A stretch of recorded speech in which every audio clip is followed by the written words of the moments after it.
This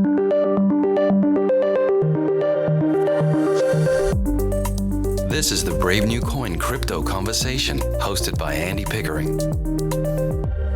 Hi everyone, Andy Pickering here. I'm your host and welcome to the Crypto Conversation, a Brave New Coin podcast where we talk to the people building the future in the Bitcoin, blockchain and cryptocurrency space. My guest today is Lucas Kiely. Lucas is the Chief Investment Officer at YieldApp, which of course is a regulated digital wealth platform that offers customers a comprehensive suite of wealth management products so they can manage their digital assets. Welcome to the show, Lucas. Thanks a lot, Andy. Appreciate it. Yeah, let's do what we do at the beginning of the show, Lucas. I'll invite you to please introduce yourself. I'd love to just hear a little bit about your backstory in the lead up to getting involved with the YieldApp. Oh, no, absolutely. So I was a biochemist at university. Wasn't really my thing. Dropped out. Went to write trading systems and risk management systems for Bankers Trust. Moved to Barclays back in like the late 90s. Wasn't my thing in the end, and ended up going to lastminute.com, which was the sort of British internet sort of travel and book platform. And I wrote sort of auction matching systems for them and hotel and restaurant booking systems. So, you know, if you think this is Web 1.0, where nothing was really connected yet, it was really about having all that sort of bringing that connectivity, what we consider today to just be day-to-day stuff. So from there, I joined UBS, actually back in banking, to head up e-commerce for their private bank, building the wealth management platform for online users across Europe. So pretty much similar to what I'm doing now.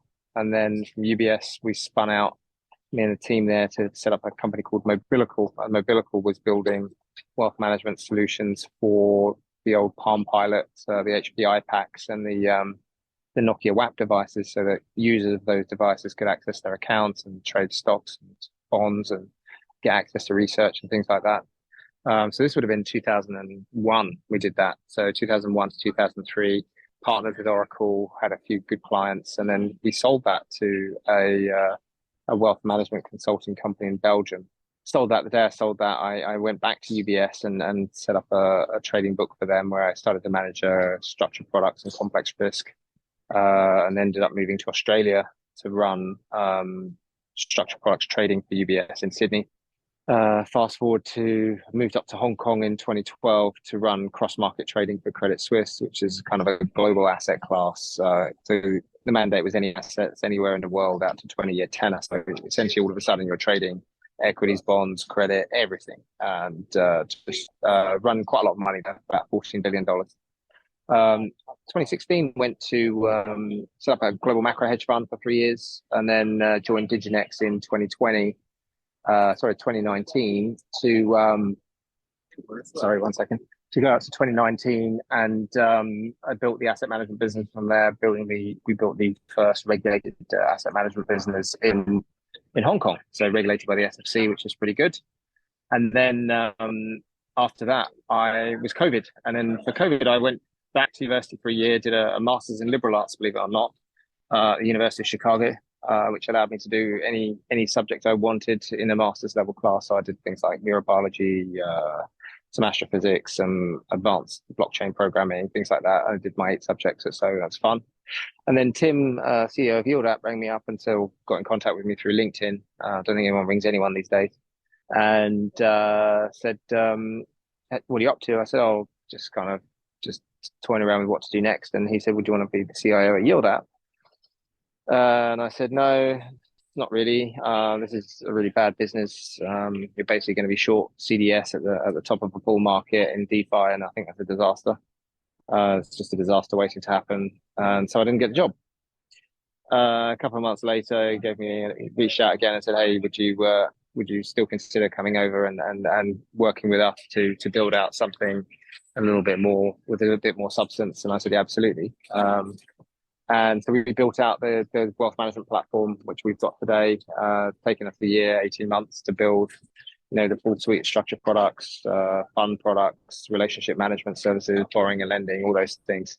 for our clients. So it's been a bit of a journey the last 25 years or so, but it's been rewarding. Yeah, I mean, that is certainly one way of describing it, Lucas. Quite a journey. And it's fascinating that you've got this quite intense traditional finance background. And then during the pandemic, you've gone back to university. And did you say you studied astrophysics and advanced blockchain programming? So you're just doing this for a little bit of fun to fill in time during the pandemic before diving into Web3 full time, right? Yeah, well, it was a bit of an interesting story. I was approached to run the family office of a very wealthy individual, and one of the interview questions was, "What are you going to do during the pandemic to improve yourself?" And I thought about this, and I was like, you know what? It's a really, really good question. And I realized that all the best universities in the world, which I could be bothered to go on campus for, would all go online. I thought, well, if they're all going to go online, then you can just go and find a program that you want to go and do it online.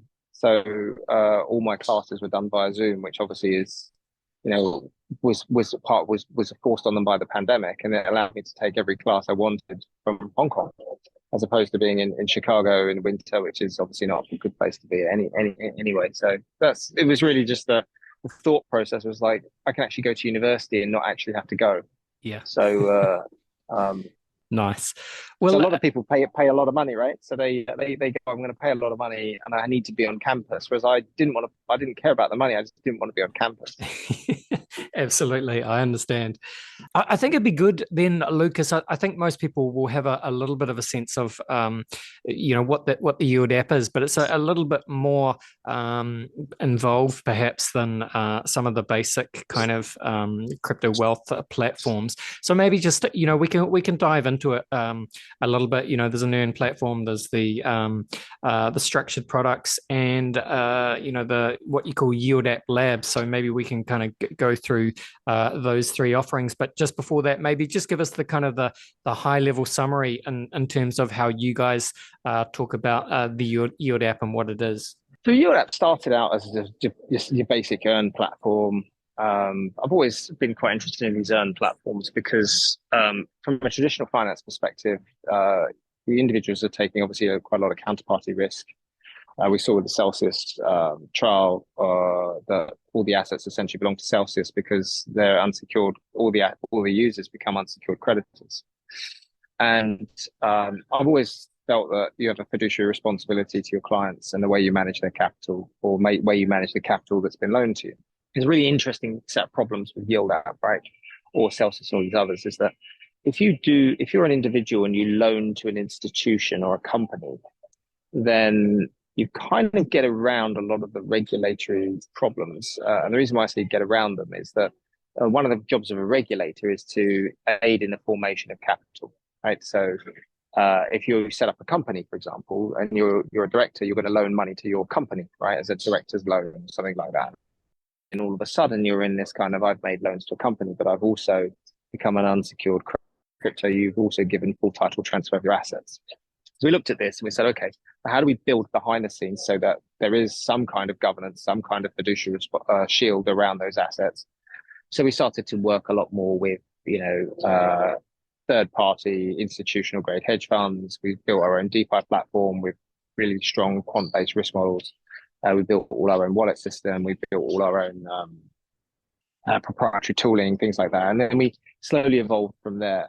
So the first touch point a user would have is they get the choice of, do you have earn? And then by the summer of 2022, when Terra Luna there's an announcement because I'm at the airport at the moment.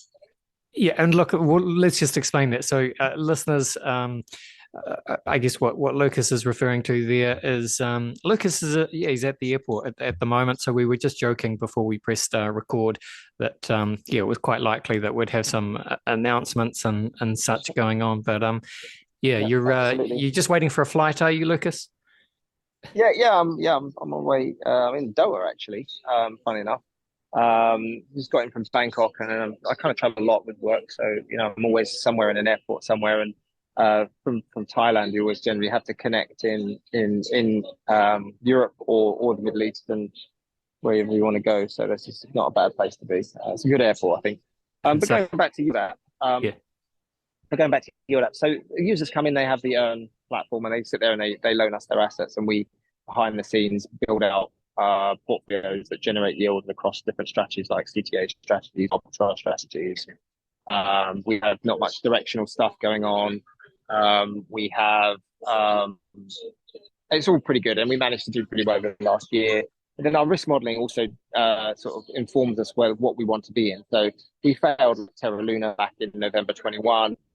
Just failed all our stress testing because we model at the same model exists, which is you apply stochastic volts to fat tails.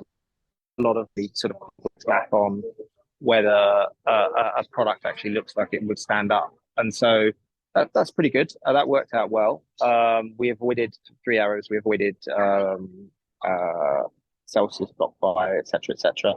FTX was a little bit of a problem, not massive, but it's just one of those things. It's just in crypto, you've always got a counterparty problem, and exchanges generally, I look at them as private data with no balance sheet. So it's all about balance. But ultimately, the users come into Yield app, and then we try and our best to sort of protect those assets first, using a kind of portfolio model that focuses on wealth preservation, and then we build out from there. So yeah, that's the background. And then over time, we've added structured products, we've added fund products, and relationship management as well. So more high net worth clients get a more bespoke service. Got it. And just so on the front page, if you like, of Yield app, it says you have 90,000 customers, Lucas, 140 available jurisdictions, 2 billion processed over the last 2 years. Just briefly summarize, the available jurisdictions. Probably easier to say where Yield app is not available. Yeah, we don't use the US, and we're not in Thailand. That's pretty much the only thing I've seen, and any sanctioned country, obviously, as well. Of course, yes. So we work because we're regulated in Estonia. We work with the regulators there about where they want us to remove sanctioned countries or sanctioned addresses, and we've got a very heavy KYC process. Yeah.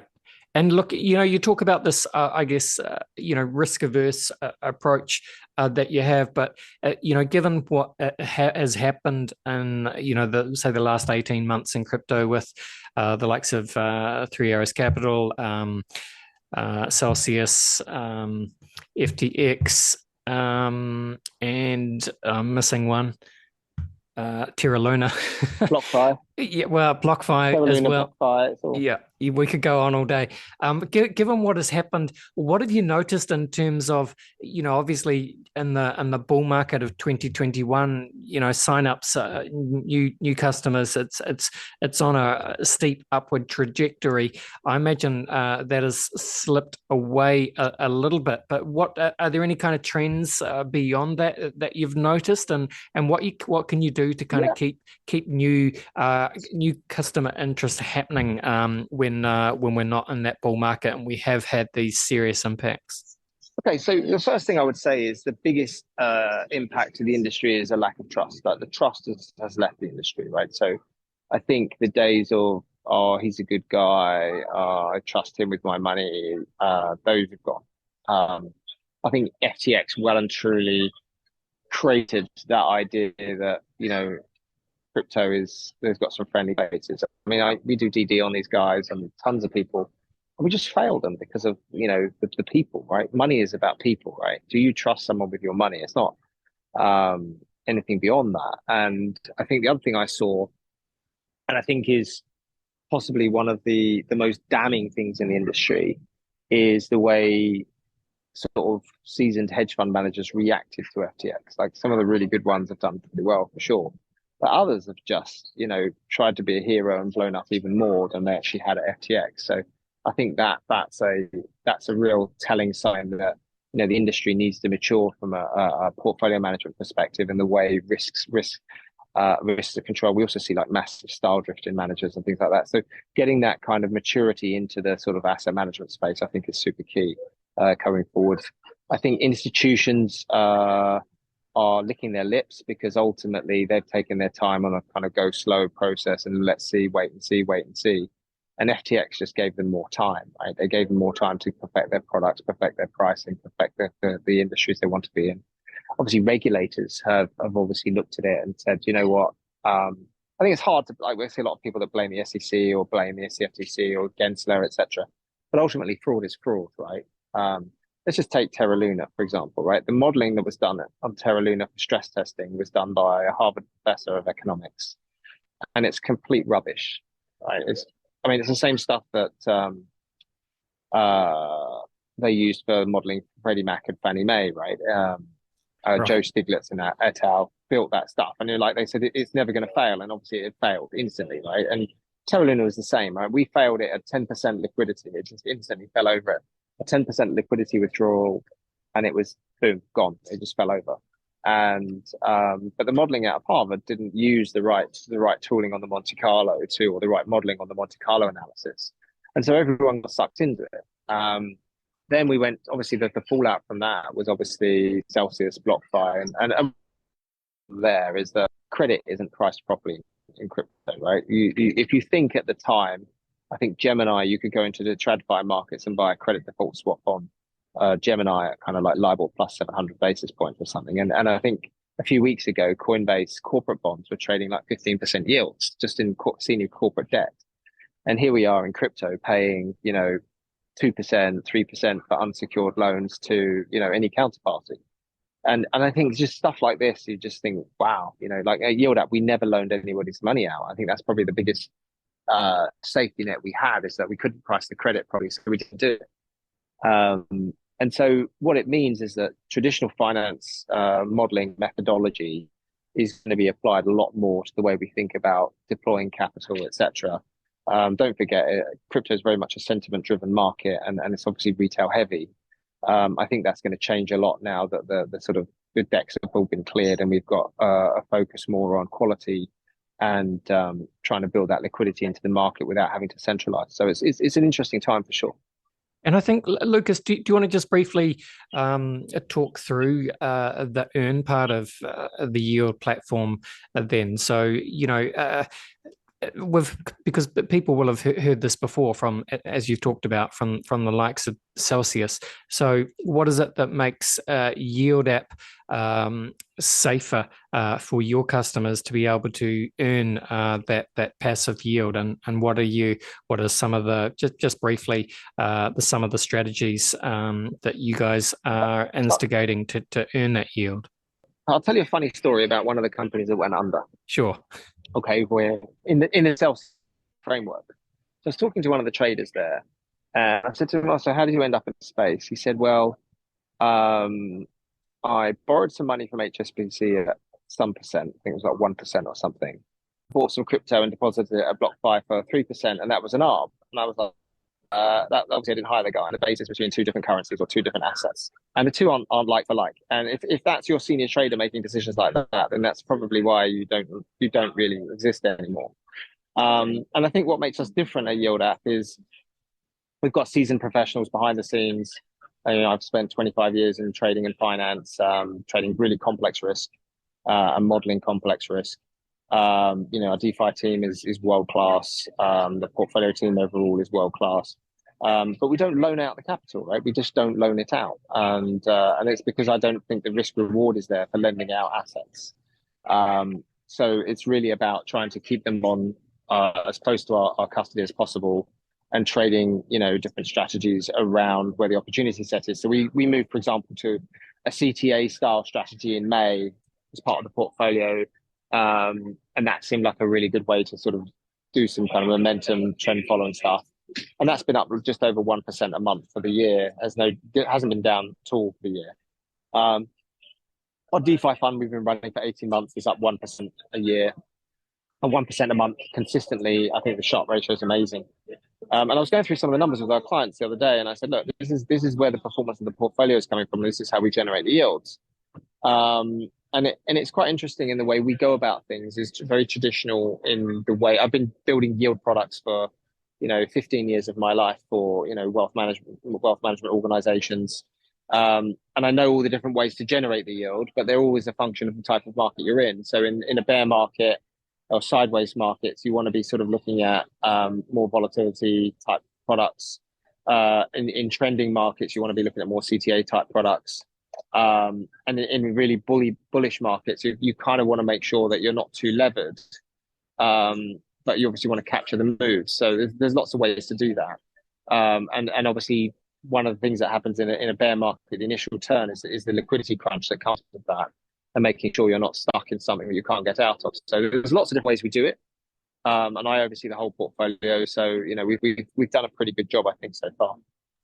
Yeah, absolutely. It does sound that way, Lucas. And maybe you could do the same. Just talk briefly through the structured products. So these look quite interesting. Obviously, there's you seem to have a variety of structured products, different risk profiles. There's dual currency, range, shark fin, target. Just yeah, describe some of these. Okay, so the most basic product in structured products is aligning the risk to your view.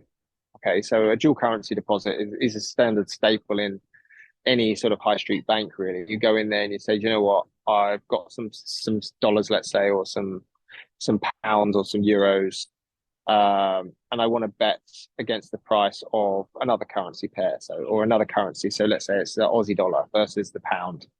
And you say, "Well, I don't think the pound Aussie exchange rate is going to go to X, so I'll make that trade and I'll make an extra yield on that product." And so ultimately what you're doing in structured products is you're selling an option. And the best way to describe structured products, oh, I like to describe it anyway, I wouldn't say it's necessarily the best way, is if you were to draw a normal distribution curve on a piece of paper, which is the range of outcomes that you can have in that asset price that you're in. So asset price range over time. And you say, well, I don't want to lose all my money, which is all the way down on the left, which is the extreme, default rug, whatever you want to call it. But I'd love to be all the way at the top where I make all the money and, become a billionaire, which is on the very, very far right-hand side. In the middle, down that center line, is the expected outcome. And then one standard deviation from there, or 66% of the time, is where the asset price is going to fall over that period of time. And so what you want to do with the structured product is you want to work out which parts of the normal distribution curve you want to keep and which parts you want to hedge or not have as a risk. So some people might say, "Do you know what? I want to take out the one standard deviation left tail or left side of that curve. I don't mind the extreme left side, so I lose everything, but I just want to take the standard stuff. And in exchange for that, I'm going to give up all the extreme upside and I'm going to lock in that I generate the one standard deviation on the right hand side." So really what you're doing is you're kind of coloring in that normal distribution curve and saying, what do I want to keep and what do I want to give up? Because otherwise you're just going by the asset and you have the whole range of outcomes. So you're just structuring it in a way that chops out bits you're not comfortable with and keeps bits that you are. And you've got to trade something for each side, right? So if I trade something on the left, I've got to trade something on the right and things like that. And so the structured product names generally come with the way the payoff looks. So a shark fin actually looks like a shark fin because it goes up and then it drops off like a straight line down. So you've got like that shark fin. A range accrual basically accrues product over whilst the assets stay within a range. So if you think markets will be range bound, you start to generate more yield in that range. But when you're outside that range, you don't. Dual currency is a view that the market won't go lower. A buy right is a view that the market won't go much higher. There's lots of different ways to think about it, but ultimately what you're doing is you're just shading in that normal distribution curve and saying which bit do I want to keep and which do I want to get rid of. Got it. And listeners, there's some good information available on the website, which of course is simply yield.app. I'm curious, Lucas, you're obviously, a very smart guy. You know how to trade, how to structure all these different trading or yield bearing strategies. But I'd be curious as to, do you have a view on, let's say, assets and ecosystems such as Bitcoin and Ethereum beyond, let's say a kind of neutral trader's perspective? What's your actual view on them? So on the coins, right? I think, look, crypto is here to stay, first and foremost. I think that in a Web3 is a trusted network and you need a trusted payment system or a trustless payment system on a secure network, right? So the minute you're on a secure, trusted network, Web 1.0, Web 2.0 aren't trusted networks. They're untrusted networks with where you have to put in your credit card number every time. But the minute you have a trusted network, you can bring a whole array of financial services, processes and platforms to that. So let's assume that firstly, crypto is here to stay. in what form it's here to stay? Well, Bitcoin becomes kind of the gold standard of assets, right? So it's like in crypto, Bitcoin, it's got 14 years or nearly 13 years of provenance. It's it's never been hacked. It's proven its capabilities, but it's a bit slow. But as a wealth store for crypto, it's solid, right? People say it's an inflation hedge. Well, is it? Don't think so. It's now being traded like a risk asset, and risk assets obviously are linked to macro effects like inflation, payroll numbers, etc., etc. Ethereum is a little bit different, right? Because it's not just a payment system, right? It's a whole ecosystem itself. And on that, obviously, it's the one that's kind of, I'd like to look at like the Amazon of, if you think we've had e-toys, we had whatever grocery store, we had all the other stuff. I think Amazon was the last one standing at the end of the Web 1.0, .com wars. If you think that back in the mid 90s, you could go into a bookstore, Barnes and Noble, Borders, etc., and buy your books. Well, and these guys were trying to build online books as well, etc. Or you had, online music, but you could go to Tower Records. All these things have gone, right? But you're in the stage where it's actually more economically viable to build your own cryptocurrency, your own blockchain, rather than exploit Bitcoin and Ethereum, right? So people want to build their own, right? That's just the economic incentive is there. If I build my own, I'm going to do better off than if I go and push Ethereum.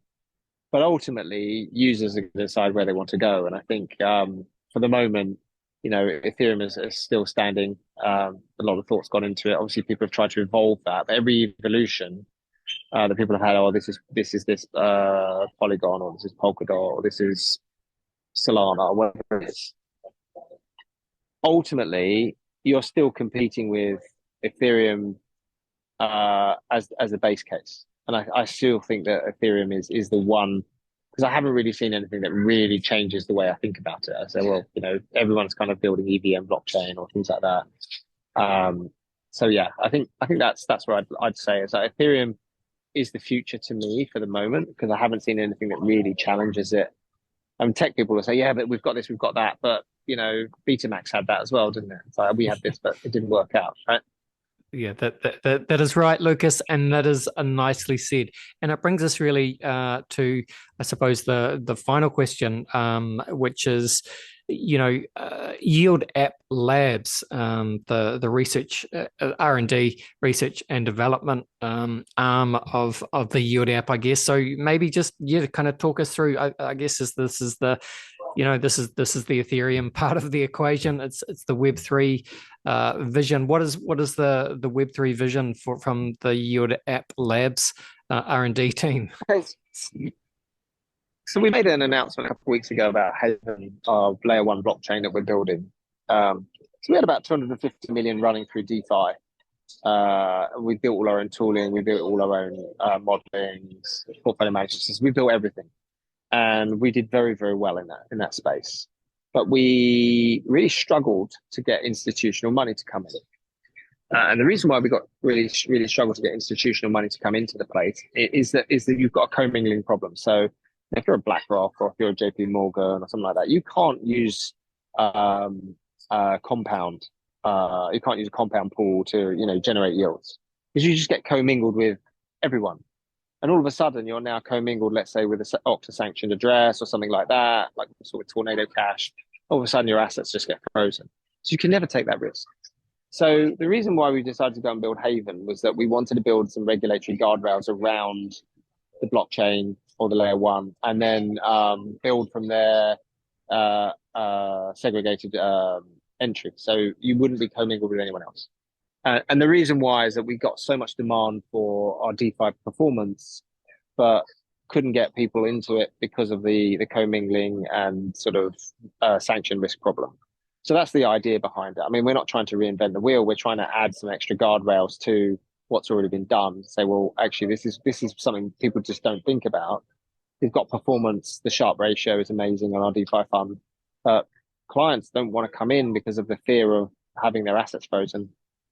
Because of the commingling problem. So we just decided to build that. And so Yield App Labs essentially is our DeFi portfolio team and a couple of our senior tech guys looking at the problems we run into in the industry as users, like real users, like hardcore users of this stuff, and saying, well, does this exist to fix this? So, do we want to use GUIs to do DeFi? No, of course we don't. Do we want to use browser extensions? No, of course we don't. We've gone through every single tooling that we've seen, and it just doesn't, it's not fit for purpose, if I'm honest. And so we have to build it ourselves, and that's kind of what Yield App Lab does. We're a massive way of thinking about it. On the front end, we've got this earn and wealth management platform, but behind the scenes, we're just a very sort of research-driven hedge fund. And we do a lot of work on the things that we need to evolve in this space because it's constantly changing. It certainly is. All right. Well, that sounds like a nice place to finish off then, Lucas.